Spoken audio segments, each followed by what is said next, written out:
രാഹുൽ ഗാന്ധി പറഞ്ഞ വസ്തുതകൾക്ക് നേരെ ഇന്നലെ വലിയൊരു കേരളം മുഴുവൻ വിറച്ചു നിന്നുപോയ, ഇന്ത്യ മുഴുവൻ വിറച്ചു നിന്നുപോയ ഒരുപക്ഷെ രാഹുൽ ഗാന്ധിയെ പോലെ ഒരു മനുഷ്യൻ, ആ മനുഷ്യൻ, നിങ്ങൾ ബത്തേരിക്കാരൊക്കെ 1000 തവണ നിങ്ങൾ സ്തുതി പറയണം, നിങ്ങൾ നന്ദിയുള്ളവരാകണം. ആ മനുഷ്യന് ഒരിക്കലെങ്കിലും വോട്ട് ചെയ്യാൻ ഭാഗ്യം കിട്ടിയവരാണ് നമ്മൾ ഈ വയനാട്ടുകാർ എന്നതുകൊണ്ട് അഭിമാനിച്ച ഒരു നിമിഷമാണ് ഇന്നലെ. ഒരു നിമിഷമാണ്. എന്ത് മനോഹരമായിട്ടാണ് അയാൾ ആ പവർ പോയിന്റ് പ്രസന്റേഷൻ നടത്തുന്നത്. നിങ്ങൾ ഓർത്തു നോക്കൂ, ഒരുപക്ഷെ മൈക്രോസോഫ്റ്റിന്റെ സിഇഒ, അതല്ലെങ്കിൽ ഇന്ത്യയിലെ ഏതെങ്കിലും മികച്ച ഒരു IT കമ്പനിയുടെ സിഇഒ, അയാൾക്ക് പോലും അത്രമേൽ മനോഹരമായി ആ പവർ പോയിന്റ് പ്രസന്റേഷൻ നടത്താനാവില്ല. എക്സലന്റ് ആയിട്ട് അദ്ദേഹം പറഞ്ഞ വസ്തുതകൾ അവസാനം ചോദിക്കുന്ന ഒരു, എന്നിട്ട് ഇതൊക്കെയും പറഞ്ഞ് ഓർക്കണം നിങ്ങൾ, ഗുജറാത്തിലെ തെരഞ്ഞെടുപ്പ് കഴിയുമ്പോ ആ മനുഷ്യൻ കഴിഞ്ഞ തെരഞ്ഞെടുപ്പ് കഴിയുമ്പോ പറയുന്നുണ്ട് ഇവിടെ കള്ളത്തരമുണ്ട്. അതും പറഞ്ഞ് അയാൾ പോയി എന്നാണ് നമ്മൾ വിചാരിച്ചത്. ദിവസവും ഈ വിഷയത്തിന്റെ പിറകിൽ ആ മനുഷ്യനുണ്ടായിരുന്നു.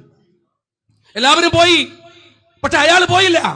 ആ മനുഷ്യൻ അതിന്റെ വസ്തുതകളെ ചികഞ്ഞെടുത്ത് ഞാൻ പറഞ്ഞത് എന്താണോ എന്ന് ഇന്നലെ അക്കമിട്ട് ലോകത്തിന്റെ മുമ്പിൽ അയാൾ പറഞ്ഞു വെച്ചു. നിങ്ങൾ ഓർത്തു നോക്കേണ്ട മറ്റൊരു കാര്യമുണ്ട് സ്നേഹമുള്ളവരെ.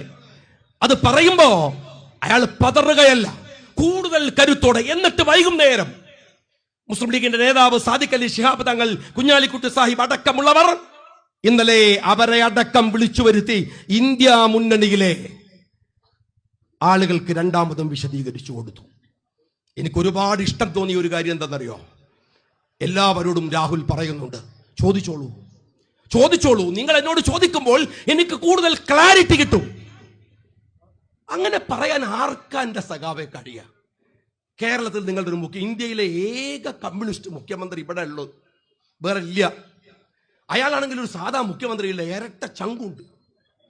അങ്ങനെയുള്ള ഒരു മനുഷ്യനോട് എന്നോട് ചോദിക്കൂ എന്ന് പറയാനുള്ള ഒരു നട്ടല്ല മനുഷ്യന്റെ നടുപ്പുറത്തോ?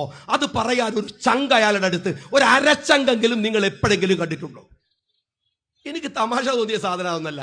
ഇന്നലെ ആ മീറ്റിംഗ് നടക്കുമ്പോൾ MA ബേബി അതിന്റെ മുമ്പിൽ ഇങ്ങനെ ഇരിക്കുന്നുണ്ട്. സംഗതി തറക്കടില്ല, ഞങ്ങൾ പിന്തുണ കൊടുത്തലൊക്കെ സന്തോഷമുണ്ട്. പക്ഷെ എന്നാലും പറയാതിരിക്കാൻ പറ്റൂലല്ലോ. ബേബി ഇതൊക്കെ ഇങ്ങനെ വിശദീകരിക്കുമ്പോൾ രാഹുൽ ഗാന്ധിന്റെ മുമ്പിൽ ഇരിക്കുന്നത് ഒരു നിസ്സംഗമായിട്ടാണ്. ഇതൊക്കെ എന്ത്, അതിനേക്കാളും വലിയ തട്ടിപ്പടത്തിയിട്ടല്ലേ നമ്മൾ ജയിച്ചു വരുന്നതെന്നാണ്.